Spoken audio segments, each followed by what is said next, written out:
स्वागत है आप सभी का यूपीएससी समाधान एंड रिसर्च प्लेटफॉर्म पर।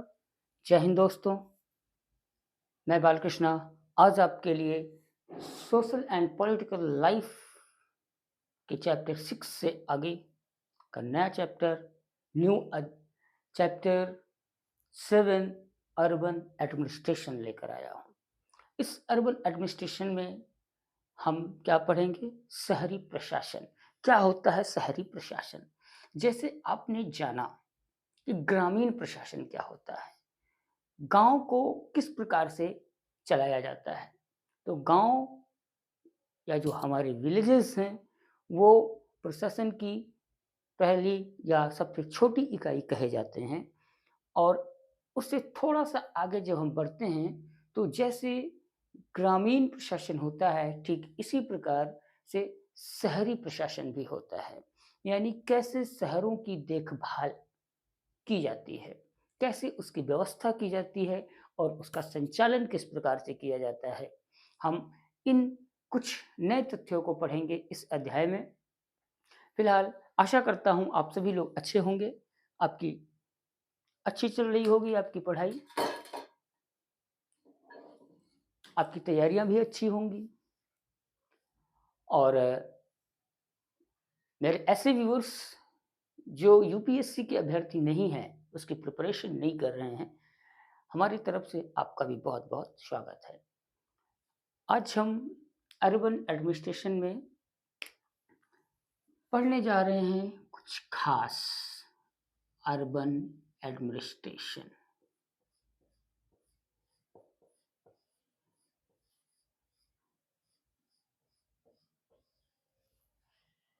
एडमिनिस्ट्रेशन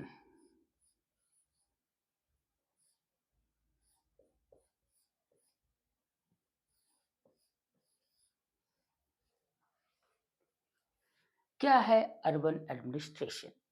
तो अर्बन एडमिनिस्ट्रेशन को जानने से पहले हम जानेंगे एक म्युनिसिपल कॉरपोरेशन। म्युनिसिपल कॉरपोरेशन क्या होता है? म्युनिसिपल कॉरपोरेशन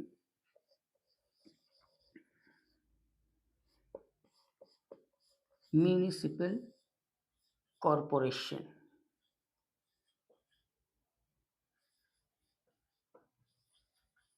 कॉरपोरेशन यह एक ऑर्गेनाइजेशन है। इस ऑर्गेनाइजेशन के माध्यम से शहरों का संचालन किया जाता है। अब यह ऑर्गेनाइजेशन करती क्या है, इसके कार्य क्या हैं और इसका संचालन किस प्रकार से किया जाता है, यह जानेंगे अब हम इस चैप्टर में। तो म्युनिसिपल कॉरपोरेशन जो होता है यह एक चुनाव के माध्यम से इस ऑर्गेनाइजेशन में इसके प्रमुख और वार्ड मेंबर्स को चुना जाता है। यहाँ पर भी वार्ड्स डिवाइड होते हैं। वार्ड्स के अलग अलग मेंबर्स होते हैं। अलग अलग मेंबर्स का अपने एक सीमित दायरा के अनुसार उनका कार्य होता है। वार्ड मेंबर्स से जो प्रमुख होता है वह होता है chairman. Ward member, then chairman. Chairman municipal corporation के जो वर्क हैं, इसके कार्य वर्क क्या क्या हैं? इसके जो वर्क होते हैं म्युनिसिपल कॉरपोरेशन के, ये शहर से संबंधित वह सभी कार्य जैसे वाटर, इलेक्ट्रिसिटी,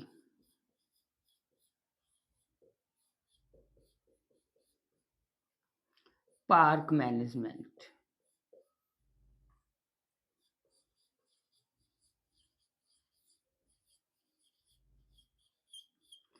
पार्क मैनेजमेंट,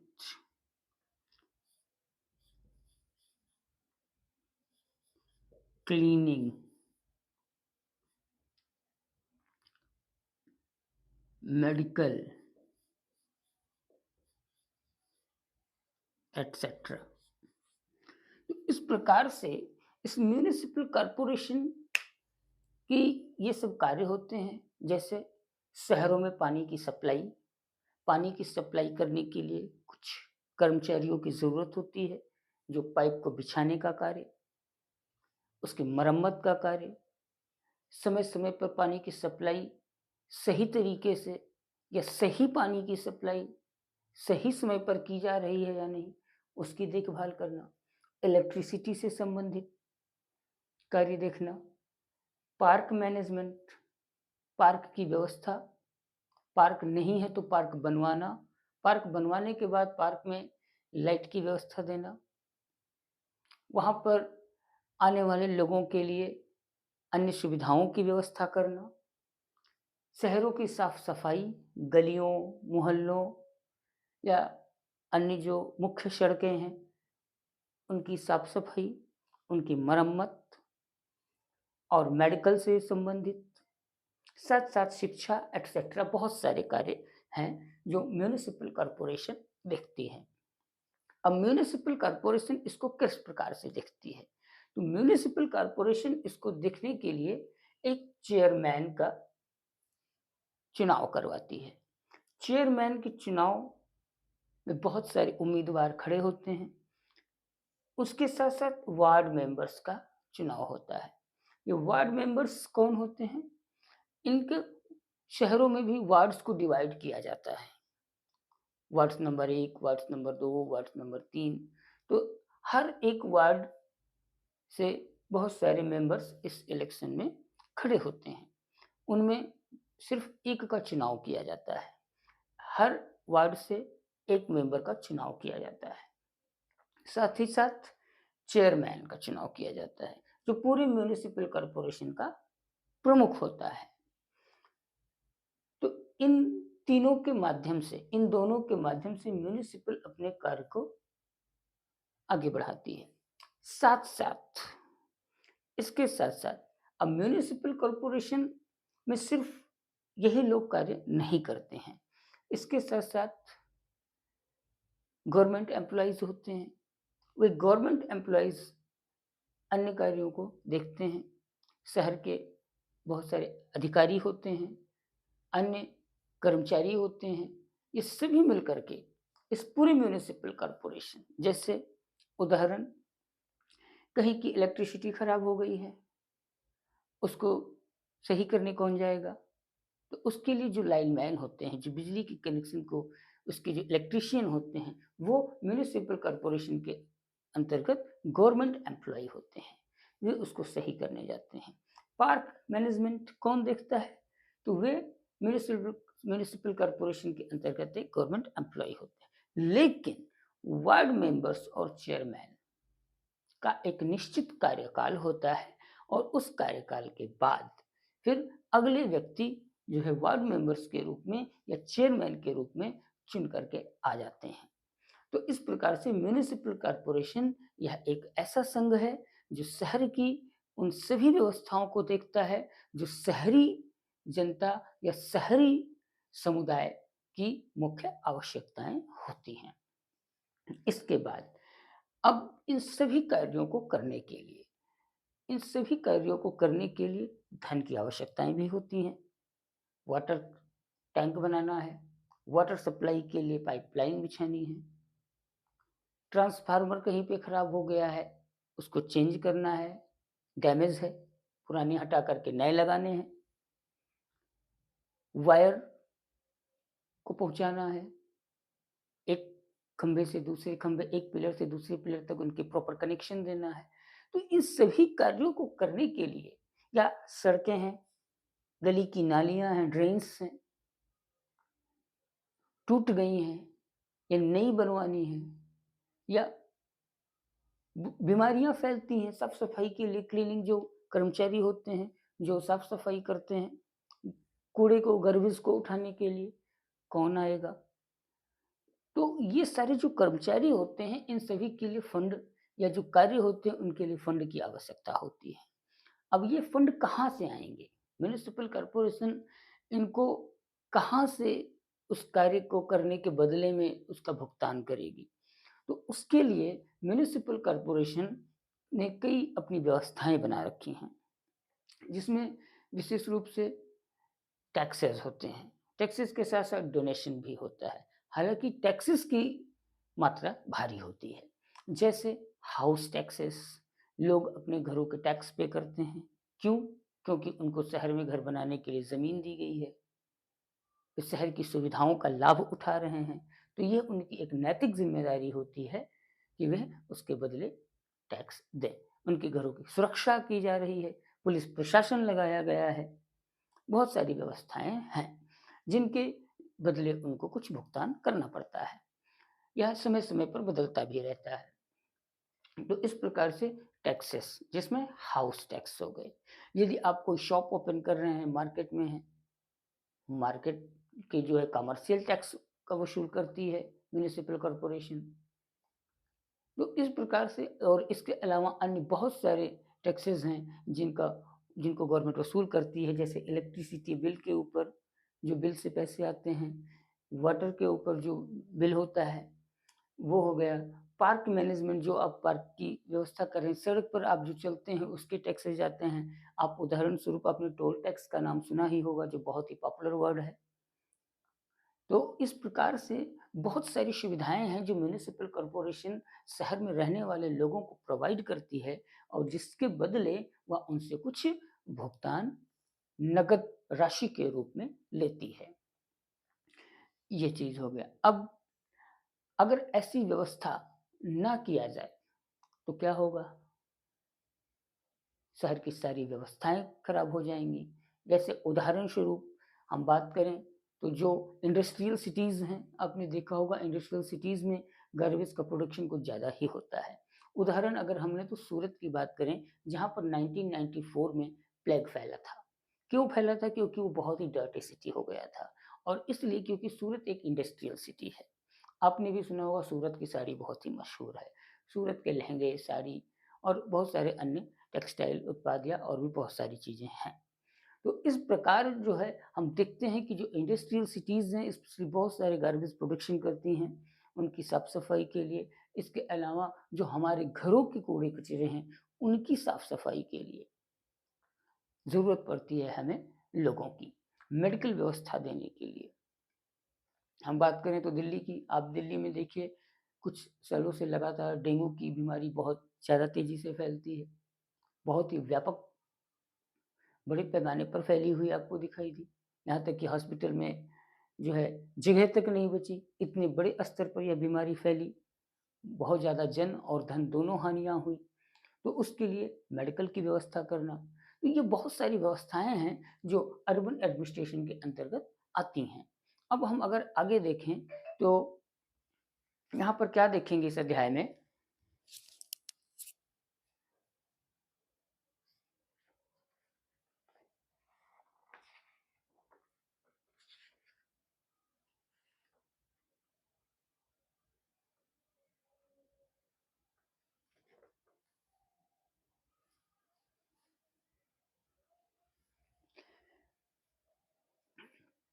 अब आगे जो हम इस अध्याय में देखते हैं तो क्या है, मनोरंजन टैक्सेस भी हैं। मैंने आपको बताया बहुत सारे प्रकार के टैक्सेस हैं। ये तो मैंने कुछ इम्पोर्टेंट टैक्सेस के नाम लिखे हैं।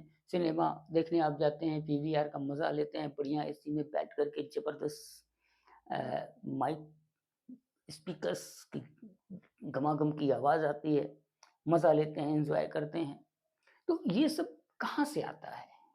इन सबके लिए बिज़नेसमैन करते हैं, बिज़नेसमैन म्युनिसिपल कॉर्पोरेशन को देते हैं। अब इसके अलावा बहुत सारे डिस्प्यूट भी देखे जाते हैं। डिस्प्यूट किस प्रकार के डिस्प्यूट? डिस्प्यूट हमें इस प्रकार से दिखाई देते हैं, जैसे कैस्टिसिज़्म को लेकर के, रिलीजन को लेकर के, या किसी प्रकार की कोई ऐसी अप्रिय घटना घट गई है समाज में, उसको लेकर के लोगों ने मार्च पास्ट किया है, आंदोलन कर दिया है, धरना प्रदर्शन किया है, विरोध किया। बहुत सारे भिन्न-भिन्न प्रकार से लोग अपना विरोध दर्शाते हैं। तो ये जो डिस्प्यूट्स होते हैं लैंड को लेकर के, इसके अलावा प्रॉपर्टी को लेकर के, इसके अलावा दुकानों को लेकर के, या अन्य और जो भी आपसी डिस्प्यूट हों। अब इनका मसला कैसे हल किया जाए। इनके भी मसलों को हल करने के लिए जैसे मैंने आपको पिछले चैप्टर में बताया था कि पुलिस स्टेशन यानी पुलिस प्रशासन की व्यवस्था की गई है। ठीक उसी प्रकार से शहरी इस व्यवस्था को भी देखने के लिए पुलिस स्टेशन की व्यवस्था की गई है। ये कुछ ऐसे पुलिस स्टेशन होते हैं जिनका कार्य सिर्फ शहर से संबंधित, शहर के सीमित क्षेत्रों को देखने की इनकी जिम्मेदारी होती है। जैसे रोड पर कोई दुर्घटना घट गई, आपस में दो व्यक्तियों की लड़ाई झगड़े हो गए या और चोरी जैसे घृणित कार्य या और ऐसे बहुत सारे कार्य हैं जो सामाजिक रूप से उचित नहीं है। ऐसी व्यवस्था को फिर मैनेज करने के लिए, उसको बैलेंस में लाने के लिए पुलिस प्रशासन की ज़रूरत होती है। उसके लिए भी जैसे ग्रामीण क्षेत्रों का था कि एक पुलिस स्टेशन के अंतर्गत कुछ निश्चित ग्राम सभाएँ या ग्राम आते थे। ठीक इसी प्रकार से यहाँ भी एक शहरी पुलिस स्टेशन के अंतर्गत कुछ मोहल्ले या कुछ क्षेत्र आते हैं। तो अलग-अलग स्थानों पर बहुत सारे पुलिस स्टेशन बनाए गए हैं। अब अगर किसी प्रकार के कोई डिस्प्यूट हैं, जो आपसी समझौतों पर हल नहीं हो पा रहे हैं, तो उसको हल करने के लिए जो शहरी क्षेत्र के पुलिस स्टेशन हैं, जहाँ मैंने आपको बताया था कि वहाँ पर भी सेम प्रोसीजर होता है। एसएचओ जो कि थाना प्रभारी या पुलिस स्टेशन का प्रमुख होता है, जिसको हम स्टेशन हाउस ऑफिसर के नाम से जानते हैं। तो स्टेशन हाउस ऑफिसर के पास वह एक एफआईआर देता है, जो एक लिखित शिकायत होती है, लिखित सूचना होती है या पीड़ा होती है, जो हम एक पेपर के पर लिख करके लिखित माध्यम में उस पुलिस स्टेशन को बताते हैं अपनी समस्या को और उसको सॉल्व करने के लिए, सॉर्ट आउट करने के लिए हम एक गुज़ारिश करते हैं। यह व समस्या पुलिस के माध्यम से, पुलिस स्टेशन के माध्यम से हल की जाती है। यदि पुलिस स्टेशन इसको हल करने में सक्षम नहीं है, तो आप उसके अपर लेवल जिसको हम शहर कोतवाली के नाम से जानते हैं। हमने कल चर्चा किया था आपसे देहात कोतवाली का, आज हम आपसे चर्चा कर रहे हैं शहर कोतवाली की। तो जब आप अपने पुलिस स्टेशन से अपनी समस्या का हल नहीं पाते हैं, तो आप शहर की कोतवाली में जा सकते हैं, जहां आप अपनी समस्या को बता करके और वहां से हल ले सकते हैं। यदि इससे भी ज़्यादा आपकी समस्या बढ़ गई, तो वह ग्रामीण प्रशासन के लिए भी आता है और शहरी प्रशासन के लिए भी आता है। आप कोर्ट की शरण में जाइए। आप कोर्ट की शरण में जाएँगे, वहाँ आपके मसले को देख कर के किस प्रकार का मसला है, दीवानी है या फौजदारी है, इस पर हम आगे चर्चा करेंगे। दीवानी या फौजदारी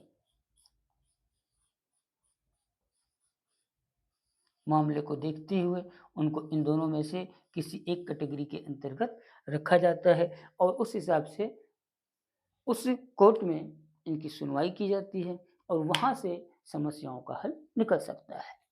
इसके बाद सूचना प्रशासन भी यहाँ पर या सूचना व्यवस्था भी बहुत व्यापक स्तर पर और बहुत ही मजबूत दिखाई देती है, जिसमें आप अखबार है, अखबार newspaper, social media, television, radio इत्यादि बहुत सारी चीज़ें हैं, जिसके माध्यम से आप वहाँ की खबरों से अपडेट भी रह सकते हैं।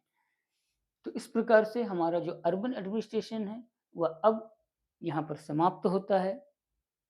बहुत छोटा-सा अध्याय था, बहुत बड़े चैप्टर्स नहीं हैं ये, तो यहाँ पर हम इस चैप्टर को समाप्त करते हैं। नए चैप्टर में हम नए क्लास में नए चैप्टर के साथ आपसे मुलाकात करेंगे। तब तक के लिए आप व्यस्त रहें, मस्त रहें और अपनी पढ़ाई को जारी रखें। जय हिंद प्यारे दोस्तों, फिर मिलते हैं नए क्लास में।